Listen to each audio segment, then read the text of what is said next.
दोस्तों, एक 35 साल की महिला अपने पति के साथ कुंभ नहाने के लिए गई थी। वो 18 तारीख को शाम में संगम में डुबकी लगाती है और 19 तारीख को सुबह सुबह उस महिला का जो पति होता है अपने एक बेटा को फोन करता है और उससे कहता है कि तुम्हारी माँ मुझे मिल नहीं रही है, पिछले 15 घंटा से मैं उसे ढूंढ रहा हूँ लेकिन उसका कुछ अता पता नहीं चल रहा है। यहाँ ऐसी कौन सी जगह है जहाँ तुम्हारे माँ को मैं नहीं ढूंढा। और जो व्यक्ति होता है उसका रो रो कर बुरा हाल होता है। और जैसे इस बात को अब जब उस महिला का बेटा सुनते हैं तो भी एकदम से परेशान हो उठते हैं। वो अपने एक भाई को साथ लेते हैं, अपने एक मामा को साथ लेते हैं और सीधा वहां से यानी दिल्ली से प्रयागराज पहुंच जाता है। वो प्रयागराज आने के बाद वहां अलग अलग थानों में जाता है। कुंभ मेला के अंतर्गत भी बहुत सारा थाना बना था, वहां के भी कई थानों में जाता है, अपने माँ का फोटो दिखाता है और कहता है साहब कि मेरी माँ है, ये दिल्ली से आई थी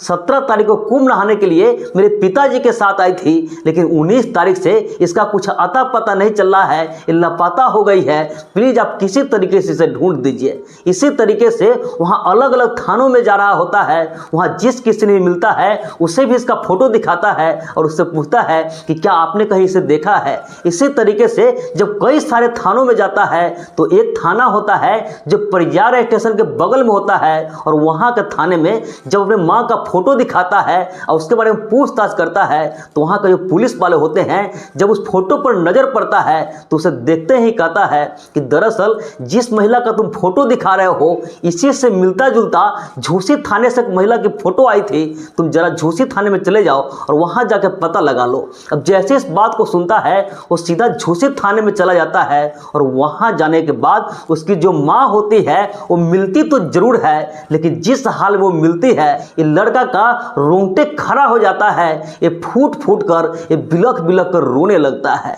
आखिर उसके माँ के साथ ऐसा क्या हुआ था, आज की कहानी के माध्यम से हम यही जानने का प्रयास करेंगे। नमस्कार, प्रणाम, मैं सर्वेश राज। आज की इस घटना की कहानी शुरू करूं इससे पहले आपसे एक छोटी सी गुजारिश है, आप प्लीज वीडियो को लाइक कर दीजिए, साथ ही साथ चैनल को भी सब्सक्राइब कर लीजिए ताकि मेरा हौसला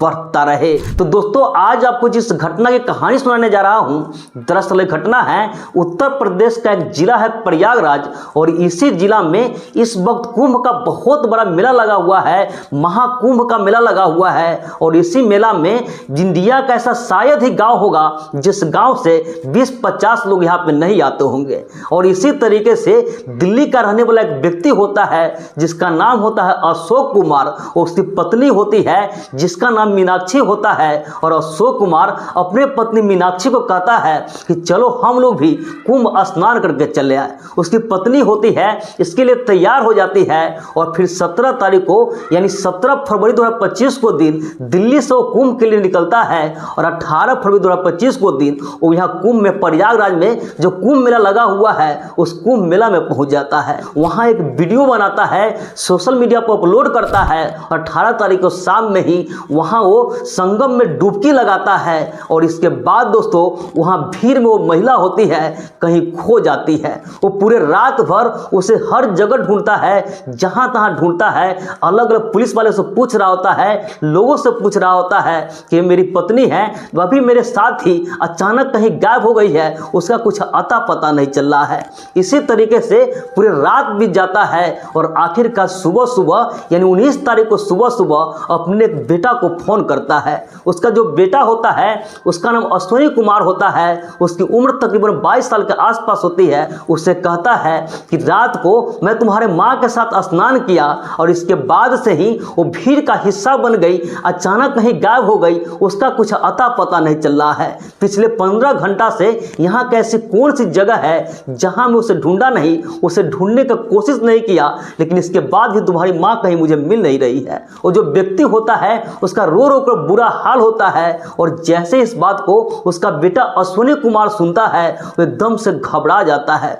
वो अपने पिता को किसी तरीके से शांत कराता है और उसका एक भाई होता है, उसका एक मामा होता है, उस दोनों को साथ में लेते हैं और सीधा दिल्ली से अपने माँ को ढूंढने के लिए वो प्रयागराज में जो कुंभ मेला लगा हुआ था वहां पे पहुंच जाता है। वो प्रयागराज के कई सारे थानों में जाता है, कुंभ मेला के अंदर भी बहुत सारा थाना बना था, वहां के भी कई थानों में जाता है, अलग अलग थाने में जाकर अपने माँ का फोटो दिखाता है और फोटो दिखाते हुए पुलिस वाले से पूछताछ कर रहा होता है कि साहब मैं दिल्ली से आया हूँ, ये मेरी माँ है, 17 तारीख को दिल्ली से कुंभ नहाने के लिए आई हुई थी और 19 तारीख को इस भीड़ का हिस्सा बन गई है, ये कहीं मिल नहीं रही है, आप किसी तरीके से इसे ढूंढ दीजिए। इसी तरीके से वहाँ जिस किसी ने भी मिलता था हर किसी को अपने माँ का फोटो दिखाता था और उसे पूछने का कोशिश कर रहा था कि साहब ये मेरी माँ है, दिल्ली से 17 तारीख को मेरे पिताजी के साथ कुंभ नहाने के लिए गई थी, लेकिन यहाँ आने के बाद 19 तारीख से लापता है, अगर आप कहीं इसे देखे हो तो प्लीज़ बता दीजिए। इसी तरीके से वो पता करते करते प्रयागराज स्टेशन के बगल में एक थाना होता है और उस थाने में जा करके अपने माँ का फोटो दिखाता है। वहाँ का एक पुलिस वाले को कहता है कि साहब ये मेरी माँ है, 17 तारीख को ऐसे ऐसे कुंभ नहाने के लिए दिल्ली से आई थी, लेकिन 19 तारीख से इसका कुछ अता पता नहीं चल रहा है, आप प्लीज़ इसे किसी तरीके से ढूंढ दीजिए। अब जैसे उस महिला का फोटो वहाँ का एक पुलिस वाले देखते हैं वो कहते हैं कि दरअसल झूसी से एक महिला की फोटो आया था और जिस तरीके की तुम फोटो दिखा रहे हो इस महिला से बहुत हद तक उसका चेहरा मिलता है, तुम जाकर तरह झूसी थाने में पता कर लो। अब जैसे इस बात को लड़का सुनता है, अश्वनी कुमार सुनता है, सीधा वो झूसी थाने में चला जाता है और झूसी थाने जाने के बाद वहाँ का जो SHO साहब होते हैं उसका नाम होता है उपेंद्र प्रताप सिंह, उनसे वो मिलते हैं और उन्हें कहते हैं कि साहब ऐसे ऐसे मैं उस थाने में गया था, वहाँ से आपके पास भेजा गया है। उसे उस महिला का फोटो दिखाता है और कहता है कि साहब मैं दिल्ली से आया हूँ, ये मेरी माँ है, इसका नाम मीनाक्षी है, 17 तारीख को ये दिल्ली से कुंभ नहाने के लिए मेरे पिताजी के साथ आई थी, लेकिन 19 तारीख से ये कहीं मिल नहीं रही है, इस भीड़ का हिस्सा बन गई है, इसका कुछ अता पता नहीं चल रहा है, आप प्लीज़ किसी तरीके से इसे ढूंढ दीजिए। अब जो SHO साहब होते हैं उस महिला का फोटो देखते हैं तो एकदम से देखते ही रह जाते हैं और इसके बाद दोस्तों वो जो लड़का होता है उसे पोस्टमार्टम हाउस में ले जाते हैं और वहाँ ले जा करके जब एक महिला का लाश दिखाते हैं, उसकी पहचान करवाते हैं, तो जो लड़का होता है वो देखते ही इसका रोंगटे खड़ा हो जाता है, ये बिलख बिलख कर रोने लगता है। दरअसल वो लाश थी वो किसी और की नहीं बल्कि यही जो लड़का अश्वनी कुमार था, इसी की मां मीनाक्षी का था। अब जो पुलिस वाले होते हैं इस लड़का को शांत करवाते हैं और इससे पूछते हैं कि तुम्हारी माँ किसके साथ आई थी, कैसे आई थी, सब कुछ डिटेल्स में बताओ। इसके बाद दोस्तों जो लड़का होता है पुलिस वाले को सब कुछ एक एक करके बहुत ही अच्छे से बताते हैं कि ऐसे ऐसे इसके साथ ये हुआ था, मेरे पिताजी 19 तारीख को फ़ोन किए थे, उनका रो रो को बुरा हाल था, वो बोल रहे थे कि इस भीड़ का हिस्सा बन गई है, पिछले 15 घंटा से उसे ढूंढ रहे थे, लेकिन जब नहीं मिली तो उन्होंने मुझे फ़ोन किया था। अब जो पुलिस वाले होते हैं वो जो लड़का होता है उसे CCTV का एक फ़ोटो दिखाते हैं। उस CCTV फोटो में एक महिला होती है और इसके साथ एक व्यक्ति होता है। पुलिस वाले इससे पूछते हैं कि ये व्यक्ति कौन है, तो कहता है कि साहब ये मेरे पिताजी है। अब जैसे ही पुलिस वाले सुनते हैं उन्हें उसके पिताजी पे ही शक होता है, क्योंकि दोस्तों 18 तारीख को जो महिला थी मीनाक्षी झूसी के बगल में ही वहीं के इलाका में एक लॉज है, उस लॉज में रात में रुकी हुई थी और उसके साथ एक व्यक्ति भी था। लेकिन 19 तारीख को सुबह सुबह जो महिला थी उसका बाथरूम में खून से लथपथ किसी धारदार हथियार से रेता हुआ गला उस महिला का लाश मिलता है। और इसके बाद दोस्तों पुलिस को सूचना देती है, पुलिस वाले वहां पहुंचते हैं, पुलिस वाले वहां का डूब मालिक होते हैं, उससे पूछताछ करते हैं तो कहते हैं कि एक महिला के साथ एक व्यक्ति भी था, लेकिन वो व्यक्ति अचानक कहीं गायब है और इस महिला का खून से लथपथ लाश मिली है। और इसके बाद दोस्तों पुलिस वाले सोचते हैं कि आखिर जो व्यक्ति था वो इसी का पति रहा होगा, ये जो लड़का इसका पिता रहा होगा और हो न हो उसने ही ऐसा किया होगा। और इसके बाद उस लड़का को कहते हैं कि तुम एक काम करो, तुम अपने पिताजी को यहाँ पे बुलाओ, बैरहाना में बुलाओ, उससे मुझे कुछ पूछताछ करनी है। वो जो लड़का होता है अपने पिताजी को यानी अशोक कुमार को फोन करते हैं और उससे कहते हैं कि पुलिस वाले आपसे कुछ पूछताछ करना चाहते हैं, आप प्लीज यहाँ पे आ जाइए। उसका जो पिता होता है अशोक कुमार वो बैरहाना में पहुंच जाते हैं और जैसे ही बैरहाना पहुंचते हैं वहाँ पुलिस वाले जो होते हैं उसे हिरासत में ले लेते हैं। उसे हिरासत में लेने के बाद अशोक कुमार से पूछताछ करते हैं तो पहले तो इधर उधर की बातें कर रहा था, पुलिस वाले को गोल मटोल घुमा रहा था, गुमराह करने का कोशिश कर रहा था। लेकिन पुलिस वाले जब वो CCTV का फोटो दिखाते हैं और कहते हैं कि इस समय तो तुम उसके साथ ही था, इसके बाद तुम ही उस साथ में वहां पे रुका हुआ था रात में, इसके बाद तुम गायब क्यों हो गया,